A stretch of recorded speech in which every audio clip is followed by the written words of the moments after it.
Hey everyone, and welcome to Screams After Midnight. I am Peter, and joining me, as always, is the creator of Goatman himself. Hell yeah. Tim. That's right. Tim, I want you to know that probably like one in every three of your tweets in the last week has somehow mentioned the fact that you're the creator of Goatman, or that Goatman is on sale. Yeah, it's called The Hustle, my man. You gotta hustle. What are you? I'm just saying, I thought I shilled things shamefully on this show. I'll give you a chance at the end to shill Goatman. Thank you. Yes, we look forward to that at the end. This is our horror movie podcast called Screams After Midnight, and we talk about horror movies on this show. Like, every week we have a movie, we watch it, then we talk about it together. That's the whole thing. Plus, we also look at horror movie news. Is another thing we do now. So we'll be doing that first before we get to the movie. When we get to the movie, we'll start spoiler free. We'll give you a warning before we get into spoilers. And what is the movie this week? That's probably a very important part of information that I have neglected to mention up until this point. The movie is The Curse of La Llorona, which came out earlier this year. We missed it at home theater. Missed it at the theater. We're doing it now because it's we hitting missed home that video. like 3-day window that it was in theaters. I have to imagine this probably did better than a lot of other horror movies this year, just because it's technically part of the Conjuring universe. Sure. Yeah. You know, I'm sure it made its money. And I forget when it came out, but if it was like January or February or something, I probably didn't have too much to contend with, I guess. Well, I think it was later than that because it just came out in home video. Okay. So, yeah, I have to imagine it was like April. What was coming out in April? Would that have been Avengers? La Llorona tried to take on the Avengers at the box office. It didn't do too hotly. But luckily its budget was like a mere fraction of what Avengers' budget was, so they were able to make the money anyway. That'd be my assumption. Yes. Tim's in one of his moods today. I don't even know where to start. But we're gonna look at some horror movie news before we do anything else. So first things first. Apparently we have a new thing on Halloween sequels every week. This is apparently now a trend. Is that we can't go a week without more news about the Halloween sequels. So the buzz here is that Tommy Doyle, if you remember, he is the little boy from Halloween, and was then later played by Paul Rudd in Halloween: The Curse of Michael Myers. That's the 6th film in the series. That's right. He's apparently going to be back in some capacity. The character, not Paul Rudd, just to make this clear. It should be Paul Rudd. That'd be great. Yeah, but he's apparently going to be back in Halloween Kills, which is the next sequel, as opposed to Halloween Ends, which will be the conclusion, although we'll see how long that lasts. I don't know. Now it just seems it seems too weird because of Tommy Doyle was such a big character in 6, and now it feels weird that since that's not canon anymore in these movies, that we're gonna have like this weird alternate version. Which I mean, I guess you can make the same complaint about like Laurie Strode and stuff, since like H2O and whatever wasn't canon. But I don't know. It just feels kind of messy now to have like so many different versions of characters and different timelines. It upsets me. It is messy, but this is what happens when you do the reboot, but like ignore all the sequels but keep the original again. Like this series has done this a couple of times, and I think that's the nature of it. So who will Tommy Doyle be a major character in Halloween Kills? I don't know, but it seemed worth mentioning. Just to remind you, Halloween Kills comes out October 16th, 2020, and then October 15th, 2021. I think I'm busy that day. Halloween. Oh, of course you're busy, Timmy. I would expect no less. Oh dear. All right, we can move on with the story to the next one. So Neil Marshall, who directed The Descent and Hellboy. That's right. Got my Blu-ray this week. Yes, he unfortunately. Actually, it's my first 4K Blu-ray I bought or whatever. Yeah. Yes, you're the one person who actually bought the new Hellboy on Blu-ray. Yes. Listen, Best Buy had a steelbook with had art by Mike Mignola on it, so I had to get it. I would have gotten it anyway, but Joe, I love the idea that Hellboy's the movie you went, you know what, I want to get the dual pack with the Blu-ray and the 4K Blu-ray because one day I'm going to have 4K. Yeah, as soon as they put out a video game console that plays 4K, I will have 4K. Mm-hmm. That's right. Well, technically, there is one that plays 4K. The Xbox plays 4K discs. That's not a video game system. Sorry. Sorry. So when Sony release a video game system, or Nintendo release a video game system that plays 4K Blu-rays. Yeah, when the next Switch comes out with a 4K slot for it, I will use it. Okay, 4K discs on a Switch. I don't see it happening, but we'll see how it goes. So yeah, Neil Marshall, who directed Descent and also Dog Soldiers and Doomsday, and might have done a reboot of Hellboy that no one liked except him. How dare you? He's actually working on a movie called The Reckoning, which is actually being produced by MoviePass. Even though MoviePass is shut down, they're still making a movie. So yeah, weird thing. So The Reckoning is set around a witch, or set around the witch hunts and the Great Plague in England in 1665, and follows Evelyn Haverstock, played by Charlotte Kink, Charlotte Kirk. Charlotte Kirk.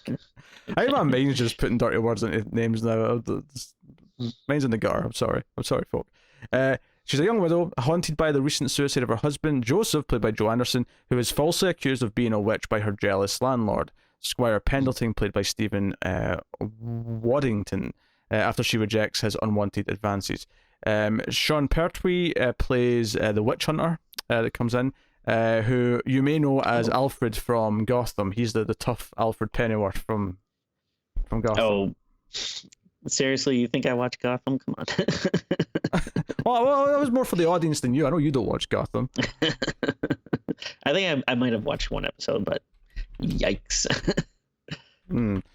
No offense if any listeners worked on Gotham. Honestly, Gotham's such a crazy show. Like we've been doing some episodes when there's not other DC shows on for the one of the podcasts, and it's starting to become fun. And that this is so insane. It's not good. It's bad. Interesting. But there's interesting elements. I'll just say that. Interesting. Maybe I'd watch it if there literally isn't like 50,000 other shows to constantly watch. Yeah. No, Let's see. Witch Hunt, okay. Witches are kind of in again. There's been obviously the witch itself, but even something like Midsummer, like with the pagan stuff, kind of feels like it's tapping into some of that. So it definitely seems to be kind of in the horror zeitgeist a little bit just now. I don't know if it's quite up to where supernatural stuff is right now, which I wish would calm down a little bit. I feel like we've really run this course. More in that when we talk about a certain movie later.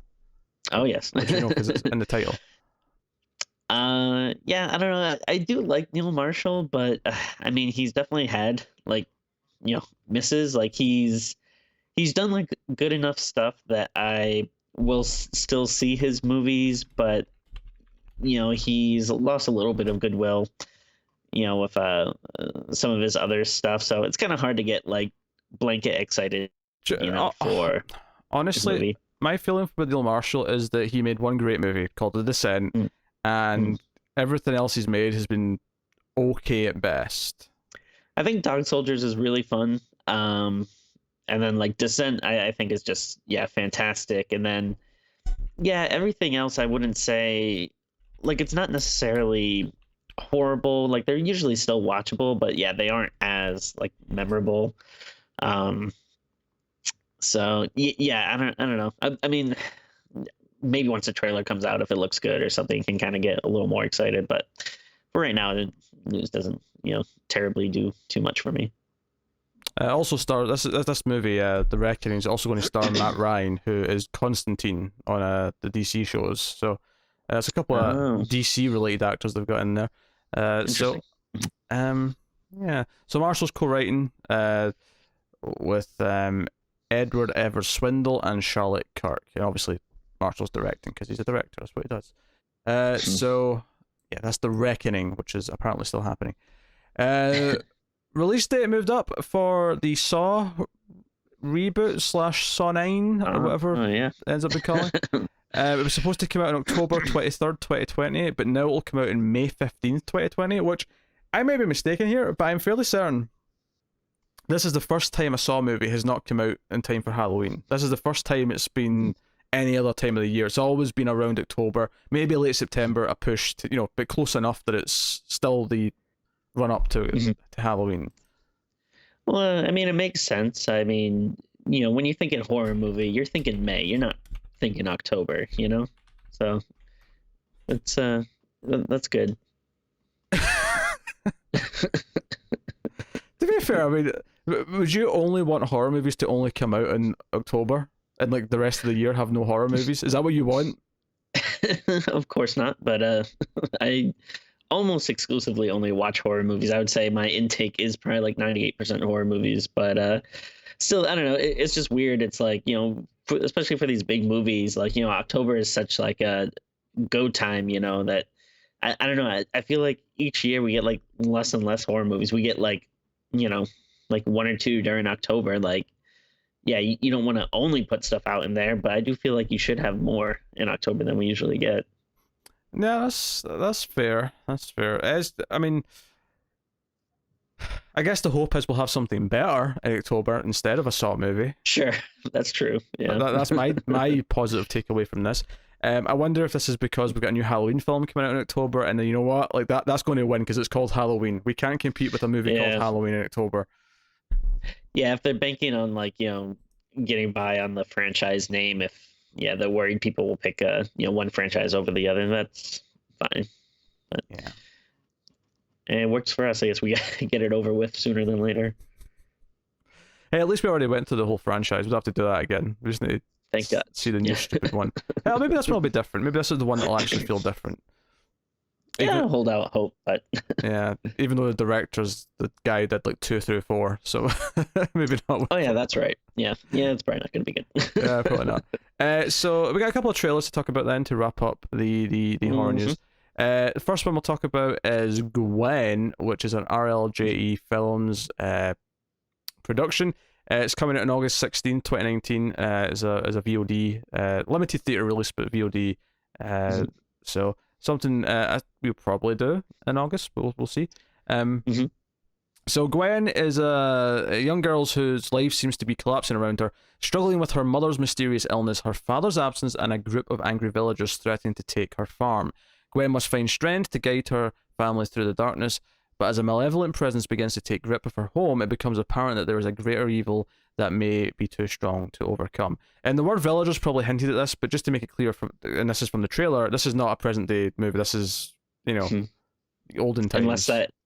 Unless that ends up being the twist. Oh, the village. You think it's going to be the village? It could be. You don't know. It's going to be the village. I mean, the movie sounds fine from the description.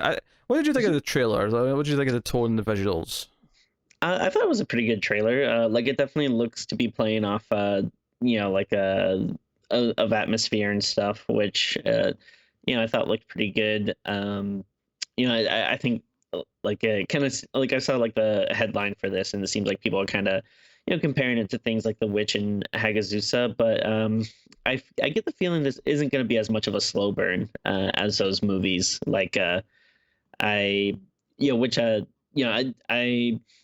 like a period piece witch movie, and I'm okay with it being a slow burn. I think this will probably have a little bit more going on though, but I don't know. I would say I'm tentatively excited about this. I thought the trailer looked pretty good, but I'm not like 100% on board. Like, I could easily see it going either way, but at least for now, I'm pretty interested. That's kind of how I feel. Like, I think the trailer has a couple of nice moments and a couple of nice shots, some nice sort of silhouette moments or moments where it's really nice framing in some shots. But I do worry that it could very easily be a bit of a bore to sit through. Like it.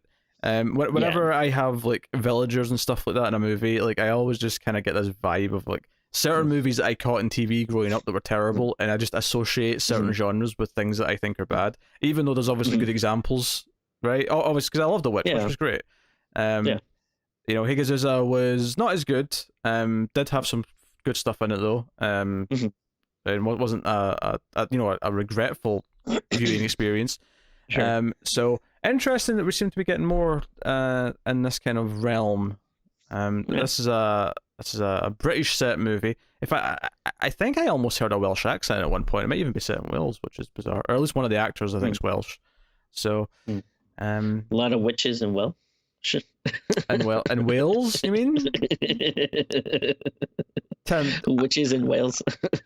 Tim, I need you to let me know that you do in fact understand that Welsh people are from Wales. They're not from a place called Welch. No. Well, maybe they should change their name because it's confusing for everyone else. Okay, I'm going to ask you a question, Tim, and I want an honest answer. Where do you think Dutch people come from? That would be the Deutsch.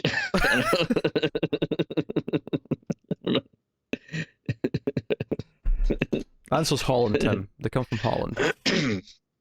Hey, I only got to worry about my backyard, baby. You don't have a backyard. You have a trailer. Yeah, I wish. I could just pick up and go anytime I wanted. Aspire to be Bruce Campbell, and My Name is Bruce, or Ashby's Evil Dead. He's basically the same character in both, despite the fact that he's played himself in one of those movies. So, a trailer for Gwen looks okay, maybe promising. I'm not ready to go all in on it yet, but yeah, we'll see. Yeah, I think we'll definitely check it out, and it's slightly hopeful. We'll see. Witches are hot right now. Witches are hot. People love them witches. Okay, Tim's just revealed that he has some sort of big weird fetish for witches. That's good to know. I was saying witches are popular. People, Sabrina's big. You had the witch, Hagazusa. That's everyone wants to get on the witch train right about now. Okay. Scarlet Witch is getting her own TV show. That's true. Scarlet Vision. Or sorry, WandaVision. WandaVision is the title. Not Scarlet Vision. All right, so the other trailer we got, the more notable movie, the one that people are aware of, is Zombieland Double Tap, the sequel to Zombieland. A movie which we've not done in the show. I imagine we probably will try and do it because the new one's coming out. Oh, what was that noise? Oh, it's just okay. If we have to. Yeah, honestly, I'm kind of in the same boat. I think Zombieland 1's a pretty perfectly decent movie, but it's a very, I do find people really love it, and I don't really get why. It's fine. It's got some funny moments, casted pretty enjoyable, but it's not. I've never felt a need to revisit it, and I saw it in like 2010 or whatever. Yeah, no, I'm the exact same way. Like I think it's fine. I liked it when it came out. I didn't buy it, and this was a time when I bought like everything. It's and I don't know. I feel like that was like we were right at the peak of like zombie saturation at that point. And it was just kind of like really we're doing the zombie thing again, especially like the comedic zombie thing. Like Shaun of the Dead is just such a like great perfect movie. I feel like I don't know if you're gonna do a zombie comedy, like you really have to find like a good unique angle or whatever. And this was just like, all right, whatever. Yeah, I like Shaun of the Dead more than Zombieland as well. Yeah, without a doubt. So, I mean, the cast is good, but like I just don't really care. And then this trailer actually really pissed me off. This is the first time I watched it. I didn't watch it earlier in the week of nor did I. I just watched it for the first time before we started as well. And before we move on, though, I just want to mention that when you mentioned that you never bought it, I looked up to check if I had. I do have it. The weird thing is that there was a time when I was buying a lot of Blu-rays where there'd always be these like 3-4 deals, so it'd be like 3 for 20 kind of thing. Oh right. So I ended up with a lot of movies over time that were I just that's a fine movie. That'll be the third one to make up the deal. Like that happened a lot. Yeah, actually, I know exactly what you mean. Like we used to have just like like these big plastic bins. Like when I go to like Best Buy or something, that would be like, like 3 for 15, 3 for 20, and then you find one or two that you really want, and then it's like, well, I gotta do the deal, so it's like, okay, I guess I'll get like Old School or Top Gun or something. Fine, whatever. I don't know. Yeah, and to be fair to those deals, typically it still works, like, because even if you go, I'll just buy the two I actually want, it would work out way more expensive just getting those two anyway. So you might as well get the third movie because it actually makes it cheaper. But, yeah. Well, let me ask you: do you think it was kind of telling that we see like almost no zombies in this movie or in this trailer? Because like I felt like really like how many zombies did you see? It was just like all like jokes. Yeah, honestly, I think there might be a couple towards the start when they're shooting their guns at something, but I'm just sort of assuming there was because they were firing their guns. I don't actually remember a whole lot. Yeah, I mean, here's the thing. I think I'm a lot more critical of comedies. Like because I love horror movies, but I really just kind of like unabashedly love them, and even to maybe the detriment where I like some that I don't know, might even be bad. I don't know. But, yes, like, Tim, I've got an example. I've got an example for you. I've got an example of a horror movie that you like that may actually be bad. I've got one ready to go. It's in my pocket. It's in my back pocket, and I've been waiting to whip it out. It's called The Boy, about a stupid doll named Rams. Yes. I mean, I don't know. I guess that's up for debate, but you said I think comedy though. I think I'm much more like snobbish about like there's like.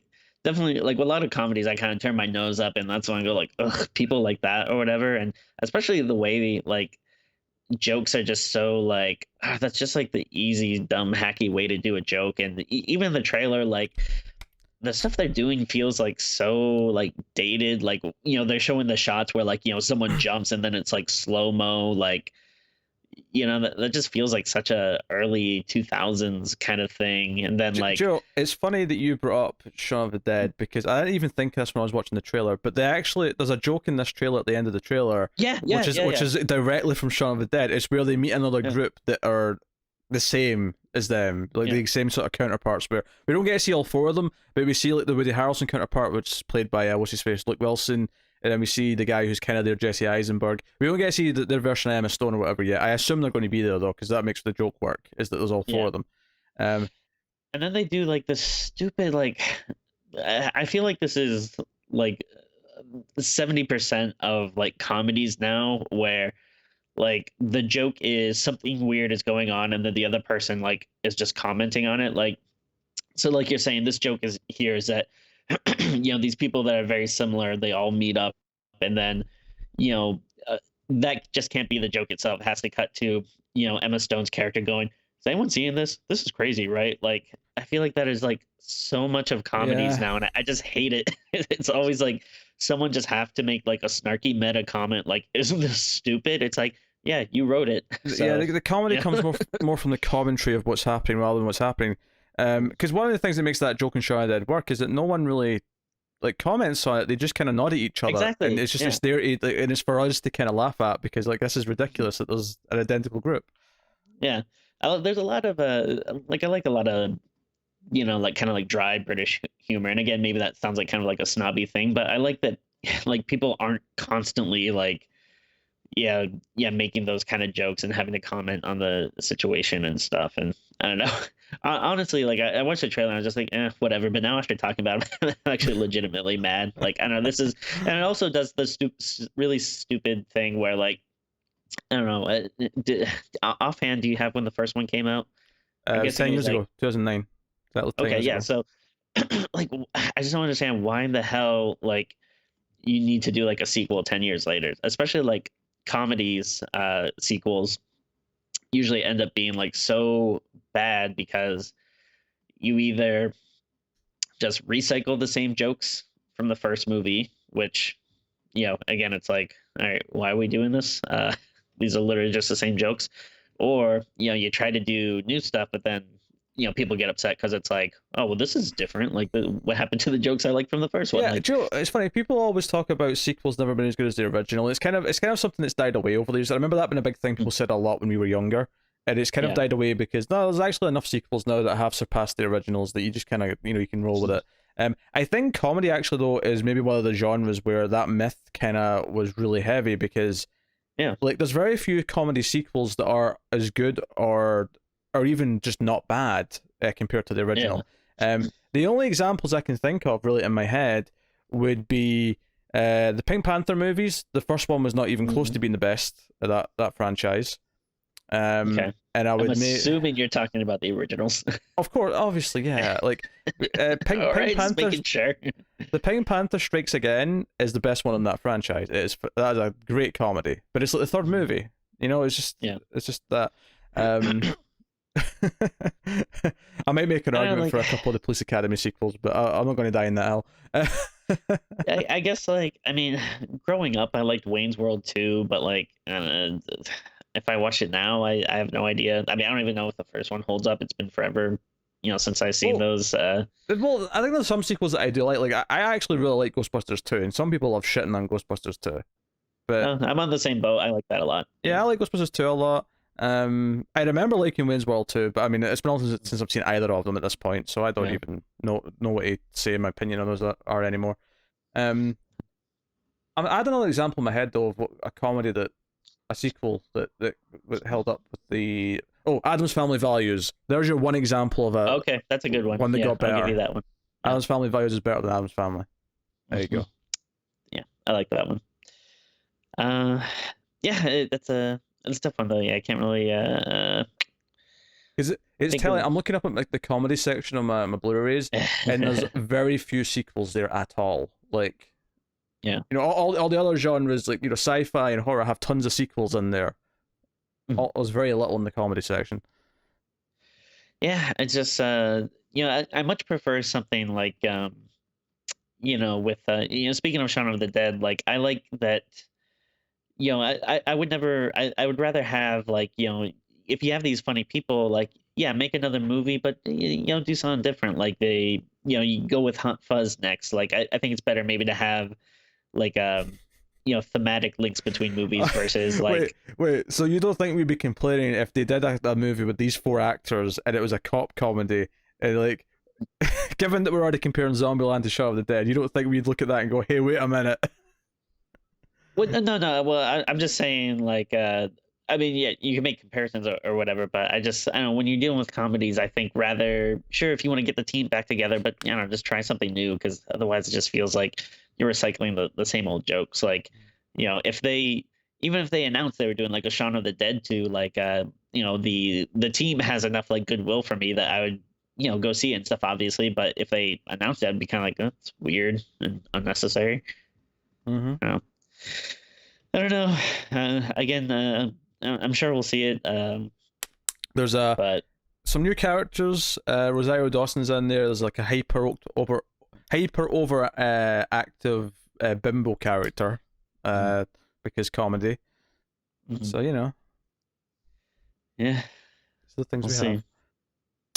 see. They go to the White House. I don't Yeah. know, and I think that's the other thing is that some of the jokes that I'm seeing here about it's a wasteland now, so they can just walk into the White House and sit in the Oval Office. I'm like, Yeah. I've seen that in like multiple things now at this point. Like that joke is Well, old. I mean, I don't remember much from the first movie, but I mean, wasn't that kind of like the joke in the first movie where they were like, "Hey, let's just go to Bill Murray's house." Like it's like, yeah, we can just go here and do whatever. Yeah, no, it was. But Yeah. I've seen this specifically, like Last Man on Earth, the Will Forte show. Oh, sure. Yeah, I yeah, think literally the pilot had him get into the White House. yeah. I could be wrong, but I think I remember that. Um, and I've definitely seen it in all stuff. I thought it was. I think this won't be a bad movie. I think this will probably be a fine little comedy. Sure. Probably. It's hard to judge the jokes as of yet, but yeah, I'm not someone who buys into the whole Zombieland hype, and the new one just looks kind of like more the same, repeating maybe some of it. Obviously, the one thing they've got that's different, they've been forced to treat differently, is the fact that Abigail Breslin's now an adult, so they're kind of dealing with that. Which, by the way, were they actually sisters in the first movie, or have they just become like sisters in a sense? I can't don't remember. really remember. Yeah, I couldn't remember. Sure. I don't know. I mean, that's the other thing too. Like I guess people like this movie, but does it have like a big fan base? Like, I don't know. Like, are there people like again? I'm sure there are people that are like, "Oh, cool, Zombieland 2, I'll see that." But are there a lot of people that are like, "Yeah, oh hell yeah, oh man, I can't wait, finally." I think it might be. I think Connor likes Zombieland a lot. Oh dear lord. I think he does. Ugh. All right, well, you can guess on that episode. What? And are you hoping it'll replace you, or are you just want on there so you can yell at him? A little bit of both. A little bit of both. Yeah. You don't get episodes off Tim.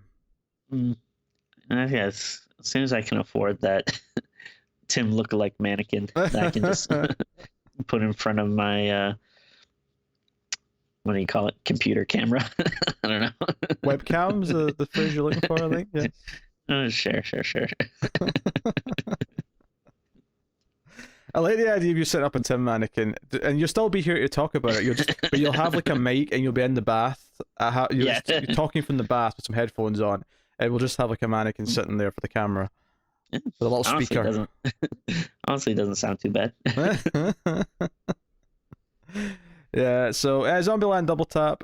You probably wouldn't expect this to be so lukewarm to negative on that, but neither of us are big fans. The first one's okay. I don't think it's a bad movie. I don't get the love that it gets. Well, I can't wait to read the comments on this episode. You idiots, do your homework, blah, blah, blah. Whatever. I think you may be referencing a comment on a recent episode there with that specific dig. What can I say? We hate horror movies. We barely watch them. What do we know? What do we know? 340 episodes in. What do we know about horror movies? Oh dear. And if I could trick Tim into it, I am seriously shooting for 31 episodes in October, right? I'll tell you that right now, guys. Hashtag all 31. We'll see. I mean, it depends on how much we can get done before then. I'm all up for, because I want to enjoy October as well. I don't want to, I don't want to have homework throughout the whole month. But you're gonna be watching horror movies anyway. We can make up the numbers come October. Easy peasy. Yeah, but there's a difference between like, I'm gonna sit back and watch this old horror movie I like versus when you are like, oh no, you gotta watch this we'll like pick straight to movies. DVD. Hey, do you know what? Tim's giving me shit right now. I am very lenient with letting Tim pick a lot of the movies for October. He picks most of them. So I am not going to sit here and be told that I am dictating movies for Tim to watch in October. I'm not having it. All right. I do actually have one or two I want to see though. I got some recommendations for my podcast. I'll talk to you after, Tim. I'll talk to you after. Interesting. Okay. Okay. Some curious little gems that I've never heard of before. Well, one of them I never heard of before. Anyway, so that's the news. Or 10 minutes of Zombieland bashing, as it may be known. So we can talk then about the movie for this week, which is The Curse of La Llorona, which, believe it or not, is a tie-in to the Conjuring universe. More on that in a bit. But so seamlessly tied in. So we'll start this spoiler-free, and we'll give you warning in the middle before we get into spoilers. The first thing I want to say about this movie, Tim, before I even tell you what it's about, is that this whole tie-in to the Conjuring thing, is I saw the trailer for this before anyone knew it was a tie-in to the Conjuring, and I joked after I saw the trailer that the priest in the movie, I was like, that actor played the priest in Annabelle, the first Annabelle movie, and I thought, that's weird, he's basically been given the same role again, that's very odd. And then it was Matt who said to me, oh, what's this about La Llorona being in the Conjuring universe? And I went, huh, I guess that makes sense, since the actor's there as a priest. That's not to say that I think it feels seamless in the movie, but because Matt suggested they tacked that on at the last minute, and unless they just did all those scenes with him like as reshoots later on, I think it was always intended to be part of that. Sure. Although I love the trivia if this was true, that they cast this actor as a priest, and then halfway through shooting someone said, hey, by the way, he basically played the exact same character in Annabelle, we could tie it in. Oh man, yeah, that's great. What do you want a cookie or something? You figured it out. I was trying to think of yesterday, you never see anyone eating cookies in sci-fi movies. Think about it. Can you name one sci-fi movie where someone eats a cookie? You have a sci-fi podcast. To be fair, I don't think sci-fi movies are typically movies where you see people eating much of anything. There's not a lot of dinner scenes in sci-fi movies. I don't know. Rey makes that bread in Force Awakens. I'm not saying never. Obviously, Alien has the big dinner scene where the chestburster happens, but I'm saying that typically a sci-fi movie, especially a sci-fi action movie, I don't think typically lends itself to a lot of eating. Do you think that counts? Because like the chest burster like probably was eating like its way through the body or something. But they were all eating in the scene. That's true. I They were literally having dinner. God, Tim, watch Alien again. Yeah. Such a uncultured swine. I'm reading the Alien 3 comic book right now. Oh, I read that. The script that wasn't made, William Gibson's script. Mm-hmm. It's interesting. So, yeah, it's not particularly good, but it's interesting. Yeah. But honestly, I kind of like the direction they went with in the movie more, even though the movie obviously has a lot of faults. But I think there's an answer in between the two that would be a better movie. But that's what it is. Yeah. That's what it is. It is what it is. Yeah, so I mean other like any type of action movie, like Die Hard, for example, there's like no eating in Die Hard of any kind. Yeah, I guess. Which bizarre. Horror, because you watch a lot of horror movies, Tim. So you said earlier on, 98% of your intake's horror movies. The other 2% is obviously the Despicable Me movies. But but horror movies do actually tend to have a lot of eating scenes because I feel like there's so many scenes where it's, you know, I mean, this movie included, like they'll have like a dinner scene like before the horror stuff happens at night. Like that, there'll always be like a dinner scene where they're like just being a family. Yeah. Like it happens all the time. So you actually get a lot of eating in horror movies. At least there's food on the table. I mean, you may not see them eating it, but yeah.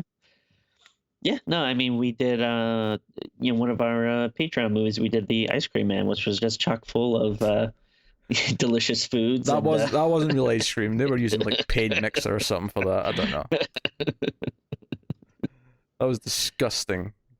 Yeah, absolutely disgusting. Oh boy.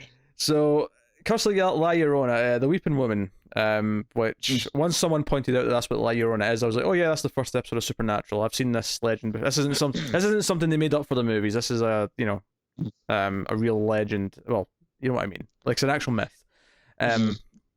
Like why is it whenever it's like a female villain or ghost, like why does it always have to be something like, oh, the jilted bride or the weeping woman? like where's like the cool like badass like like a female version of like Freddy or Jason or something? Like I don't know, I thought that was like, kind of weird.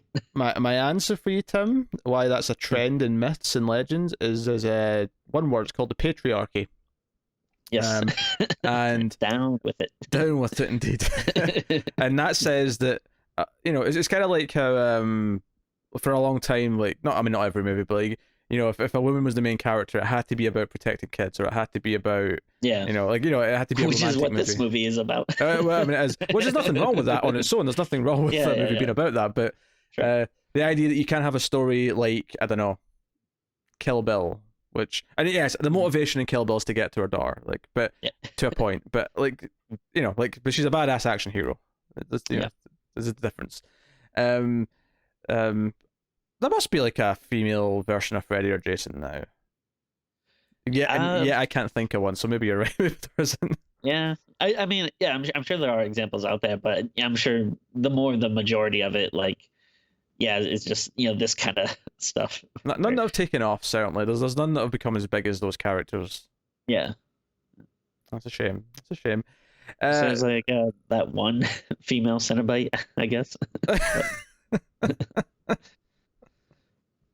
So, Curse of La Llorona, we get a flashback to the birth of the curse at the start in the whatever century that is, and then it's basically just showing her like drowning her kids and like her kid. And when you were watching this, you were like, "Oh no, villagers! I don't like this." And it cuts to present day, of course, 1973, which I shouldn't say present day, but present day for the movie's sake. 1973, and it's set in 1973 because we have this character from Annabelle, and that movie was also set in the early 70s. Although, funnily enough, at one point they clarified that this is set after Annabelle, which I was surprised by, because I was convinced this character died in Annabelle. So I assumed it was set before because he was alive, but then he's like, no, I encountered this doll. I was like, oh, well, this is after Annabelle. Okay, I guess he didn't die. I guess my memory of Annabelle's not as rock solid as I thought it was. We'll rewatch it. Oh no, we won't. Don't you make promises. We've reviewed that already. We don't have to go back to Annabelle again. That's done. We're up to date on this franchise. Well, at least we are now watching this one. Um. So yeah, so we're introduced to Linda Cardinelli's character. She's like the main mum of the film, and she has 2 kids. Her husband was a cop, but he has been recently deceased, and she is a caseworker. They don't specifically say it, but I got the sense that he was killed by Annabelle. Oh really? I didn't latch onto that at all. But you may be right. Maybe like I'm not gonna lie, it's entirely possible I was not searching for the minutiae of details in the Curse of La Llorona. I want to point that out. I'm going to let a cat in, Tim. You go on about our caseworker. She's a social services lady. Yeah, so she's a social service lady. She goes to make this call. About this woman that people have seemed to say that she may be mistreating her kids, or they don't know where her kids are, and they find out that she's keeping them in this like locked room with all these symbols and blah blah blah, and then she's begging her like, oh, don't open the door, and she's like, hey, come on, I'm a social worker, I gotta open doors. And so she opens the door, and then the kids are there. They're like, God damn it, you stupid Linda Cardellini lady. Cardellini. Oh, yeah. Cardellini. Oh, you're right. I've been saying it wrong. I've been saying Cardinelli all this time. Cardellini. Oh. Fancy that. Sorry, Linda. She's the girl from Freaks and Geeks. That's how I will always know her. Which it was kind of weird actually seeing her now. I was like, oh man, she kind of like I don't know. I always associated us with like being like a similar age. I guess just because I watched Freaks and Geeks around the time when I was in high school. I guess, or maybe I was in early middle school. I don't know. But I was always surprised to see her. I was like, oh, she definitely looks like a little older now. She was Hawkeye's wife as well. Oh yeah, that's true. Yeah. Jeremy Renner, what a great guy. Your favorite. So I love the character Hawkeye, but just like Jeremy Renner is so awful. Have you heard his music, Tim? He's in a band now. He does some music. Are you serious? Oh my god. I have to look it up. That sounds that there's no way that has to be good. I refuse to believe it. I'll check it out. But yeah, whatever. So yeah, this dumb idiot lady basically kills these kids. But you're skipping ahead a little bit here.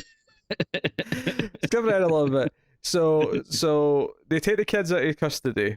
Actually, I was just stop because we're not in spoilers yet. We're just the basic premise. So basically, because she interacts with these kids who are obviously already under the threat of La Llorona, it passes on to her and her kids.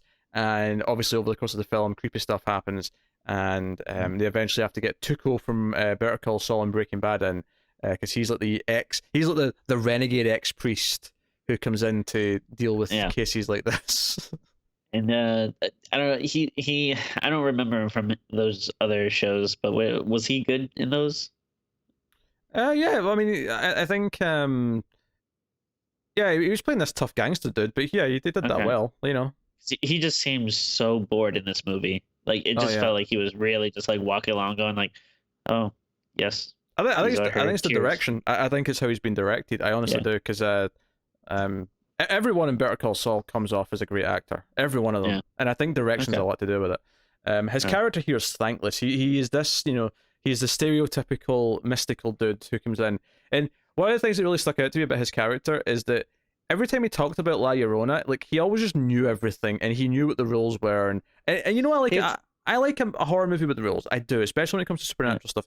But it never there was never any reason or explanation for why he knew any of this. He just knew, oh, La Llorona wouldn't dare do this now. Okay, why? And the problem is he always kept coming up with these new little rules, because it was he would do something, and then something else would happen, or they'd interact with La Llorona again, and then he'd be like, oh, well, now this thing's happening, or now, and it's like, all right, it feels like he's just like making it up as he goes along. Or I mean, I guess more specifically, it feels like the movie is making up its rules as it goes along. Yeah, that's what it feels like. So that is the gist of the film. I mean, that's probably quite obvious at this point. But Tim, did you enjoy The Curse of La Llorona? Actually, I thought it was pretty good. No, just kidding. It was awful. Yeah, this was. I really hated this. This was like it was super super generic. Like, we've talked about this kind of like shit that we hate, but like this is like the prime example of just like a generic CGI, paint by numbers kind of jump scare movie. Yep. There's like it like how like sometimes like I don't think it's necessarily true for like every book, but like some people say like DC has like a house art style. Hmm. But like I feel like whoever in the WB is overseeing the Conjuring universe movies, I feel like they have like a house scare style. Like everything is just like the same in like all these movies. It was like it's literally like, all right, we're gonna like really show you this object for a couple of seconds. All right, so you know what that thing's like. All right, then we're gonna cut away. And we're gonna come back. It's still normal. We're gonna cut away. We're gonna come back. It's still normal. And then we're gonna come back and oh, guess what? Now there's a thing behind it, or oh, now this thing's jumping up. Like there's a like a scene where a door is like slowly kind of like opening and shutting like with the wind or whatever, and it's just like such a like all right, I mean, it's not even like fun anymore. Like we know what's gonna happen. And then yeah, it was just really annoying. I guess probably complain about like some weird kind of cultural appropriation like stuff. Like I don't understand why you couldn't have just like set this in Mexico when you're dealing with like a like kind of well known like Mexican urban legend or whatever. Well, the sad answer to that is, well, people in America wouldn't see it. yeah, money Yeah. and just casual reasons that I won't get into, but they all suck. Yeah. Do you like? It's always funny actually. You joked there for a second that you liked it, and you've done this with me before, where you'll do a little joke answer saying you either liked or disliked something that you actually liked or disliked. The opposite, right? What's funny is recently we did an episode of the Ace, the sci-fi movie podcast I do with Tara, and we did Alita Battle Angel, and we spent like 20 minutes building up to the moment where I asked the question, "Did you like this?" And we are both not fans of anime. We both don't like it very much. We both sat and talked about basically what our biases would be before we talked about the movie. And I was really selling it as, yeah, we're really going to not be into this. And she turned around and said she actually kind of liked the movie. And it took me like a good few seconds to actually accept that she was being serious and it wasn't like setting me up for a joke, for a swerve. So maybe one day you'll do that to me, Tim. Maybe one day you'll genuinely surprise me. But today was not that day. Not that day. So, like, yeah, the movie sucks. The movie early on, I was thinking, oh, maybe it won't be too bad. Maybe because Linda Cardinelli is instantly a bit more likable than, say, the main character in the first Annabelle or some of the other ones. Like, I thought, okay, maybe I'll like the characters a little bit more, and that'll get me through it. My big problem with this movie is it's just so boring and tedious, and nothing ever feels like it's like it's like. Often I'll talk about with dull movies, I'll use the phrase "going through the motions." This movie is one of the most going through the motions movies I have ever seen. Yeah. There's no spark of life. It's just doing what it's expected to do. It doesn't feel like it escalates at the right pace. Like I think like 80%, if not higher, of the jump scares are the exact same thing, where the weeping woman will appear in front of them, grab the arm, and scream in their face with the horrible CG face. Like that is like what happens. Like that happens like 7 or 8 times in this movie. It is absurd how many times that exact moment happens. Yeah, and CGI is really bad, and they're just like she doesn't even look interesting. Like it's not like you could say like, oh, at least this is like a cool character and monster design or whatever. It's just like exactly what you would expect. This kind of like like dulled down. I don't know if it's supposed to be a wedding dress, but it kind of looks like she's wearing like a wedding-ish dress. Yeah, I kind think of it thing. is. Honestly, like, what gets me about this is that this should be a really easy design to turn into a creepy image. Like, I feel like a wedding dress with a veil over it, like that. Yeah, sure. Yeah. Like, You can make that creepy. It's got an instant sort of silhouette of recognition. Like there's a lot of things to do with Yeah. that. But it just feels like we've done it like so much before though. Like mm, like wasn't that the big thing in Insidious 2? Like you had the it was like the bride yeah. ghost or whatever. And then and I guess it came out before it, but you even had like a wedding thing in Annabelle Comes Home. And it's just like yeah, I don't I don't know. It's not like that No, interesting yeah, I mean you're right. aesthetic anymore. We've done it a few times. That's very true. Um, I yeah, and I don't really care about the characters, of course. I don't really care about. One of the characters, there was like a real I also like I felt like scenes like went on too long and stuff. Like we'll get to it in spoilers, but there's one scene specifically that like I was screaming at this character because they were like being so dumb, and I hated it so much. Is this involving a doll? Yes. Yes. I was not a fan of that scene either. Ugh. Joe, it's funny. I just clicked on the mother who loses her children early on in the film. Uh, Patricia. She felt familiar to me as I was watching it, and I was curious to see what she'd been in that I'd seen. She was in the Mummy movies, funnily enough, but where I actually know her from, that I definitely recognize her from, she was Arrested Martha. Development. Yeah, Arrested Development. Yeah. She was Martha on that. Yeah, I didn't realize that at first, but my wife was actually really quick on that. She was like, "Hey, wait a minute, I know her. She's Arrested Development." I was like, "Oh, good catch." Yeah, really good catch actually. So yeah, she was Martha back in season 1 of Arrested Development. Job's girlfriend, who was a Spanish or Mexican soap star. So, yeah. Yeah, it's just I don't know. It's just, everything is just so dull and boring. It has like the if you have like a little list of like all the stuff that like you hate in a horror movie, it just checks off everything. It's like, oh, poor characters, like like you said, going through the motions, bad CGIs, predictable jump scares, you know not really any like discernible plot, just kind of making stuff up as it goes. It's like it's all in there. It's all dumb and bad, and I hate it. And I like supernatural stuff, like probably like definitely more than you in this case. But if this is the kind of stuff we're getting out of it, maybe it is time to call it quits, or tone it down a little bit. Yeah, calm it down. Let's go to another subgenre for a while. Halloween was big. Maybe we'll get more slasher movies for a little while again. Shake Yeah. things up. I don't know. That'd be nice. That'd be nice. Yeah. Yeah, and do you know the other thing with the supernatural movies is though, is that they're starting to feel really toothless to me, because you almost know that unless that has a dark ending, almost no one is actually around to be killed. Like there's almost like in the back of your head That's that true, yeah. there's going to be a reasonably happy ending, and because of that, like none of the main characters can really die. Like yeah, sure, maybe like one character who's kind of tangential, but they're not going to kill the kids. You know this. Yeah. No, definitely.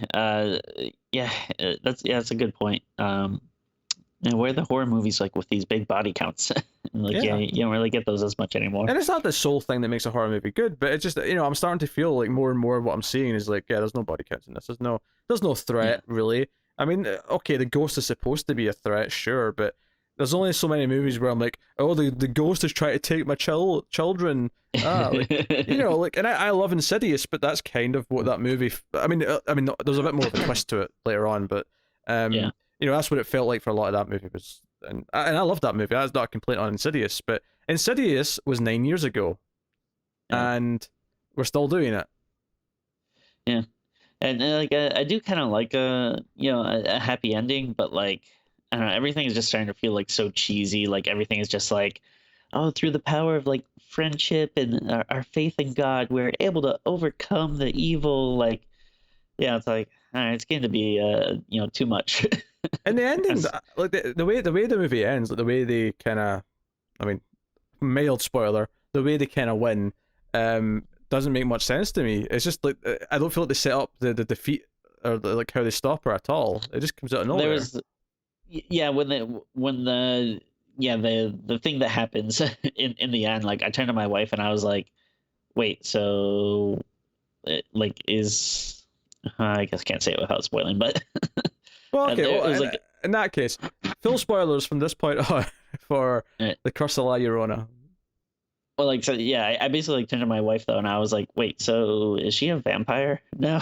She like stabs her in the heart with like a crucifix, and I was like, And that okay." defeats her. Like, why does that defeat her?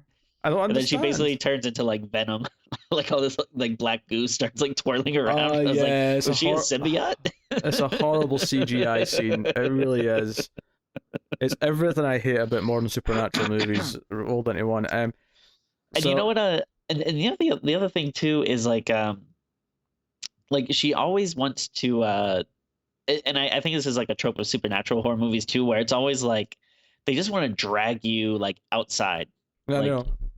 it like it's not like, oh, if you I'm gonna kill the kid right here, I'm gonna like chop their head off or like explode them or something. It's always like, oh no, something grabs my leg and now I'm on the floor and like I'm my nails are gonna run on the floor as I dragged. Do you know what I think caused this? I think it was the first couple of Paranormal Activities that had a couple of big scenes Oh, that's right. where Yeah. people were being dragged. And the one in the second movie, I remember being kind of impressive in the sense that she was being dragged all the way upstairs, and it was kind of like, Oh yeah, okay. yeah, that's right. I was like, Yeah. so this is what they want. They're trying to mimic that those kind of moments, and Yeah. that's why we keep seeing it. It's because I don't think they're intentionally doing it though. I feel like it's one of those things where some people right away try to mimic it, and now it's become it's kind of like bullet time. There came a point where the movies doing it weren't actually thinking about the Matrix even when they thought of it. It was just something that became part of like the filmmaking language. It's like, oh, everyone's doing bullet time. Let's do bullet time now.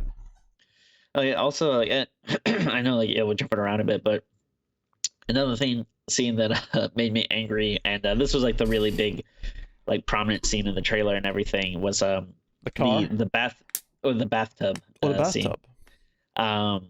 Because it's just like, again, like what is this monster's motivation? Because at first you're like, all right, so she wants to kill the kids, right?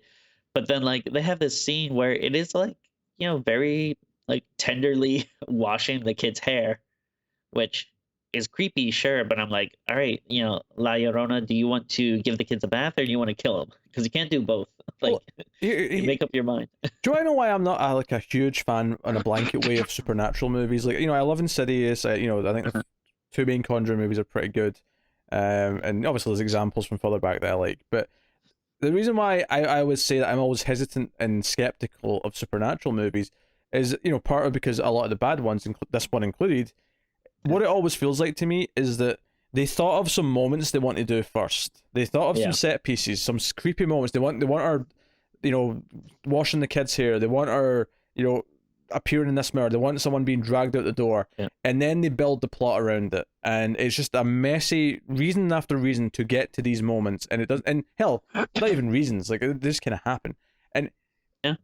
And I think that's why they frustrate me, because it's like it's this license for them to just do random things at any point. And there comes a point though with some supernatural horror movies where I sit and go, okay, but why is the ghost like banging these noises at this time of night? Like, like. No, exactly. Yeah. And sometimes it makes sense because they set up the idea that the ghost wants to like torment them and disturb them and like be intentionally creepy. But sometimes I'm looking at La Llorona here and I'm thinking, there's no reason why she would want to like disturb them first. Like, she just wants the kids. Like, why doesn't she just run in, grab them, and take them and leave? Yeah, it's so dumb, and like even the characters' motivations like feel weird because there's like this fake out at one point where you think La Llorona is gonna come in, but it ends up being Patricia, I think was her name. Mm-hmm. So. But then, like, and she reveals as like, oh, you took my kids, so I prayed to La Llorona to take yours so that she can give me mine back, which again was just another like, okay, I guess she can do that now. But like literally like 2 or 3 minutes later, Patricia is like, you know what, I'm gonna help you. It's like, you go to such an extreme to get this woman's kid, and then like, in a matter of just a few minutes, you just she quickly change your mind. She was going to kidnap her kids, take her out of the protection zone, because by this point, Raphael, the renegade priest, Tuco, he's put like barriers up around the house, and he's doing all sorts of shit. And she's going to kidnap the kids so that La Llorona can take them, and she thinks she can get her kids back this way. And I think the only reason why she then decides to help her after this is because as soon as she does break the barrier and takes the kids past, she just gets like fired across the room. And I think she realized, oh, La Llorona's not going to help me. But like, you did try and kidnap this woman's kids, and were willing to sacrifice them to get yours back. Like, it doesn't Yeah. matter how much you help now. Like, you did something truly evil a minute ago. Yeah. And let's talk about the barrier. You want to talk about the little teddy bear scene or whatever it is. Yeah, so this was so frustrating. So yeah, he sets up like some barrier thing that seals off the house, which It's not salt, but it's just like a scene in like a movie where they put a salt barrier. he said something weird like, "Oh, this is like from the fire tree or something." Like, Yeah, and yeah. again, it was just another weird thing where it's like, all right, I guess that's a thing now. We never heard about it before any other point in this movie, but I guess we'll take your word that that's a thing. But then so yeah, they're inside the house and they're safe. But of course, the little girl is missing her doll, which is just slightly outside on the porch. So she has to like, reach through and try to get it, and it's just, and of course everyone gets distracted because I think the back door blows open, which I was kind of confused because I was like, well, wait, is she doing that? Like, can she just come into like the house in other ways? Because I that have doesn't to seem that I helpful. have to imagine he put a barrier at each entrance point. Yeah.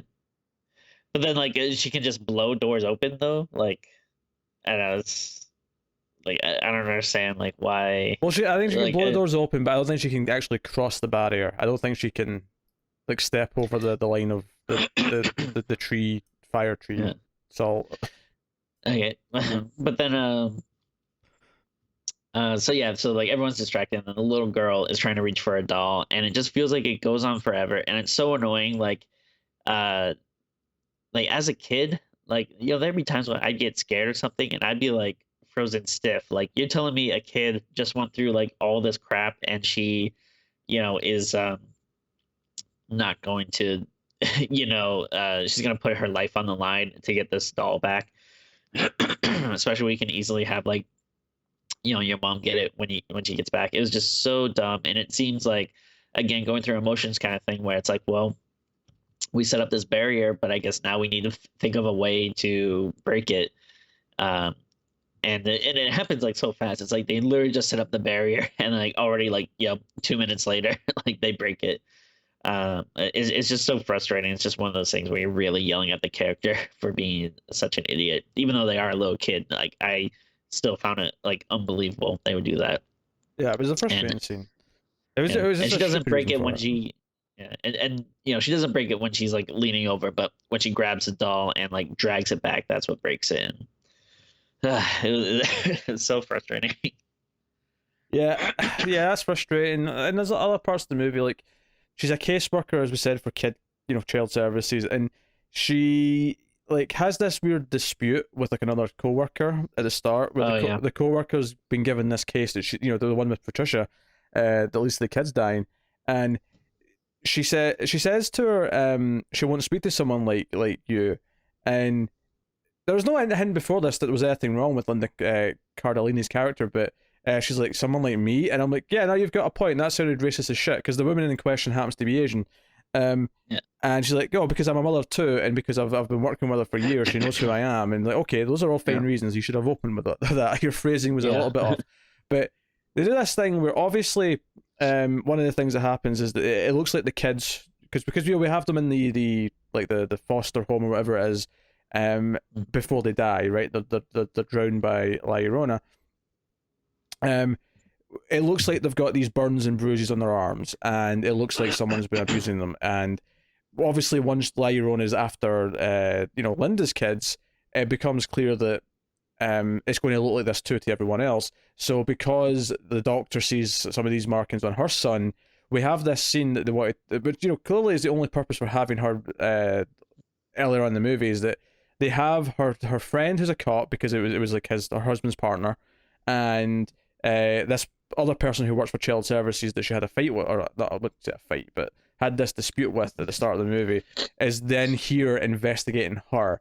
And I was, if anything, like I'm annoyed for two reasons. I'm annoyed for one, like doing such an obvious, because like earlier on in the film when they set her up, this was what her job was. I was like, and of course, by the time we get like deep into the haunting, she's going to look suspicious, so they're going to be investigating her, and we're going to have to deal with that.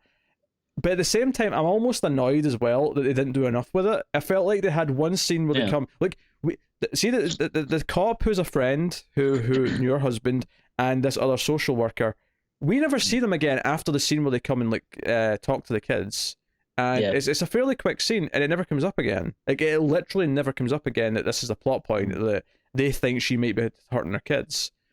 Mhm. And not that I really wanted to go down that path anyway, but if you're going to do it, if you're going to set it up, then do something with it.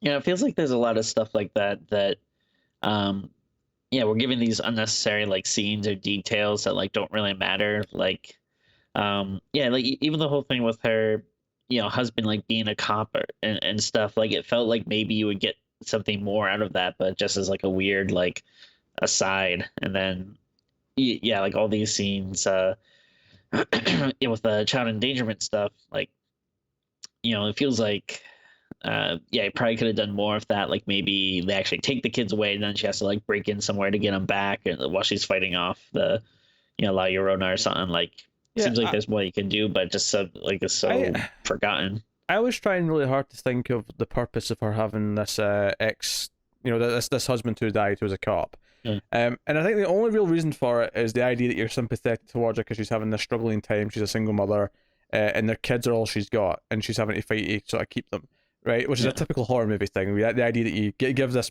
person like this is all they have to fight for, so they're going to fight for it as hard as they can.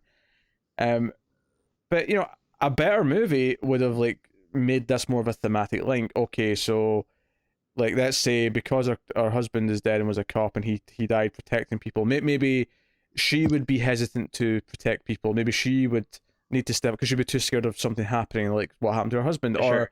or Yeah. maybe something else. I don't know. Like, but there was never any kind of like thematic thing in the story that felt like this is why it's relevant that her ex or not her ex husband, but her dead husband was a cop. There was never anything that really played on that. It honestly, some of these scenes, it really felt they were padding out the runtime. I felt like they had barely an hour of story, but it's a 90-minute movie, so they had to stretch things out. We had to have the creepy little scenes where the daughter's, playing with an umbrella outside, and it's a transparent umbrella, and every time she sort of brings it up, she kind of sees the, La Llorona a little bit. I'll admit I did kind of like that scene, even though it is like super like typical for these movies. But I was like, I mean, it is like the very like stereotypical kind of like jump scare that you expect. But I don't know. I think it's at least done like a little well. But it's maybe like the one thing that I kind of liked. Nothing in the movie felt inspired to me. Everything felt like it was just, like I said, going through the motions. But like, yeah, everything. It's the bog standard thing, and like I said, the escalation of the movie that feels really off to me. It feels like she only really just like gets people involved like at the 60-minute mark, and get someone to come and see what's going on and whatever. We spend a lot of time just doing the family drama of it, which is fine if it's well written and it makes us care about the characters. I don't know if it does though. Yeah. Like what was like with the scene where like at one point she's looking at herself in the mirror and like it almost seems like she's kind of like, oh, what have I become?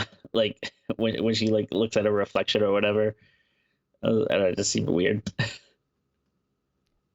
I don't have an answer for you, Timmy. I don't. I don't have an answer. I really don't. She just eventually starts seeing La Llorona around herself, and then that's what kind of prompts her to go back to the priest, which then prompts to go to the other guy, and then the movie plays out exactly what you think it is, except it's on this weird autopilot where, again, Raphael just keeps making up rules, and then at the end of the movie, he throws her a crucifix when she's going right for the kids, and she stabs her in the heart, and that for some reason defeats her. Why? Who knows? And it ends with them hugging the priest, or hugging Raphael, sorry, and then we end with a reflection of her in a puddle of tears on the side of the road. Like tears in the rain. It's that's a bad week for that reference, Tim. What is a perfect week? It's relevant. Don't sully the late great Rutger Hauer with comparing La Llorona to his career or anything he was in. R.I.P. Obviously, we love Rutger Hauer. He's fantastic. But yeah, I don't know what else there is to say about this movie. It's just, even though it's 90 minutes, it still felt too long. Oh, sure. Yeah, it's it's bad. It made me angry. Uh, these are the feelings I Do felt. you know what the sad part is? Is that it's not like diabolically bad in the same way that, like, I don't know, like, it's not funny bad at any point. It's not like anything like that. It's the mundane bad. It's the Yeah, this is just going through the tropes. This is like such a Hollywood made bad movie as opposed to like something a bit more interesting. Where, sure, I mean, like it takes itself so seriously that you can't oh have any yeah, fun with it. You can't laugh at cheesiness. It's just annoying. yeah, I cannot recommend this in any way, shape, or form. Tim, would you like to Yeah. rate the film out of 10? Uh, I don't know. I'll give it a 2, I guess. I don't know. Like I can't really think of like any positives about it. Like I mean, Linda Cardellini is a good actress. So I mean, I guess to be fair, I think mostly everyone in the movie was good except for I mean Raphael again. I felt like he seemed so bored with his performance, but I mean everyone else is like a decent actor. And I mean I guess if you like jump scares, which I'm not necessarily against jump scares. Like if they're done well, that they actually can be pretty good and effective. But if you just like jump scares in any shape or form, you'll get enough of them here. That's for Um, sure. but yeah, I mean, I can't really think of anything that's good. Like even the music, it just sounds like the boring, typical music that you would expect in this kind of movie. Yeah, yeah. There's legitimately nothing unique or interesting about this movie. Like nothing. Yeah. So, um, that said, though, bizarrely, I don't know if I can go as low as a 2. Uh, just because, it's still got the Hollywood sheen to it, which isn't necessarily a Yeah. good thing always. Like I'd actually be more interested in this if it didn't have that sheen. Probably. Well, interest is maybe a strong word, but like, like at least like technically it's not like a mess. Sure. I You know, guess. like at least I can say that about it. There have been messier movies, sure. Yeah, it did. I mean, they were a little bit too on the nose, but there was a couple of flashy shots, but they were clearly trying to give it some style. I don't think Yeah. it worked. There's like a oneer at the start when it chases the girl into the house, and then when the door blows open at the aforementioned scene where the door keeps blowing open a little bit, and then it blows open wide. Uh, Yeah. just like Insidious, if I recall correctly. It does this shot outside. It's almost like an Evil Dead shot, but as it's coming towards the door, it's the camera like Oh completely yeah. rotates. I mean, why? I don't know. But I guess La Llorona is like flying through the air and there's a barrel wheel, It's like Star Fox. just like Great. Star Fox. Do a barrel roll. Um, but yeah. So I cannot recommend it. I'll give it a 3 out of 10. Oh my god, you loved it. Oh dear! Don't you spread filthy lies. But that is the curse of La Llorona. Here's hoping the next installment in the Conjuring universe will be something better. Which, by the way, we got 2 of these this year. We got this and Annabelle Comes Yeah. Home. That's insane. But yeah, so let us know what you thought of the movie in the comments below, all that jazz, like and subscribe, all the usual stuff. You can support the show and everything we do here by going to patreon.com/MailFuzzTV, where you can support us for as little as $1 per month. And for that $1, you get access to a bonus episode, an exclusive Patreon episode every month. This past episode we did was Ice Cream Man, as Tim mentioned earlier. Very So, fun. and that was the 5th one. So if you sign up now, you get access to all 5. And then you can keep supporting us and keep the reviews coming and feel warm and fuzzy on the inside. Yeah, I think all those episodes were really fun too. Like if if people like kind of the a little bit more of the wackier, crazier movies that we review, I think it's well worth getting that. Yeah. So go check it out. Also, and the $5 tier and up, you get to vote on a movie episode once per month as well. And you get to throw in movies to the crypt. What is the crypt, you ask? The crypt is a to-do list of movies that our patrons submit to, and every so often we'll pick one from the list, or we'll maybe put one of the votes up in Patreon for all movies that are in the crypt. But do go check it out. Otherwise, of course, you can get us on Twitter at Screams Midnight, which is important. You get some funny back and forth with me and Tim on there. You can also ask us questions on there. You can ask us questions via email as well. mftvquestions@gmail.com. You can ask us questions, send them in. Just put in the subject heading the show that you're asking questions for, which in this case is Screams After Midnight. And every so often we'll answer some questions on the show. So you can do that. Otherwise, check out the content we have. I mentioned the sci-fi movie podcast we have, The Ace, which I do with Tara. You can also check out various TV show reviews and the weekly DC Comics podcast, Comics from the Multiverse. But yeah, also worth mentioning, since we mentioned Patreon, just to swing back around to that, we're getting ever closer to our goal where we'll do a monthly stream called Streams After Midnight, where me and Tim will either talk about a movie live, play a horror video game, or whatever else. So once we hit 250 on there, we'll be doing that. And as long as we stay above 250, it'll keep coming. So go have a look at that. Is there anything else, Tim? Have I forgotten to do anything at the end of the show? If Pete can teach me how to stream stuff, I would like to stream Castlevania 64 because I think it's a good game. I don't know. That'll take some equipment. I don't know what you mean. It'll take a computer with a graphics card. It'll take an Elgato, and it'll take an N64 as well as. Oh, that's everything. You've got everything else you need. Yeah. I don't know if I like that. Well, I ain't streaming it for you. I can tell you that right now. Isn't there a way I can play? Oh wait, what if I play the game on my TV, but then I kind of just turn my webcam to the TV? Would that work? People who like watching games being streamed won't watch it, but it would work. It's a very low tech way of doing it, but yeah. We'll see. Maybe people will want that.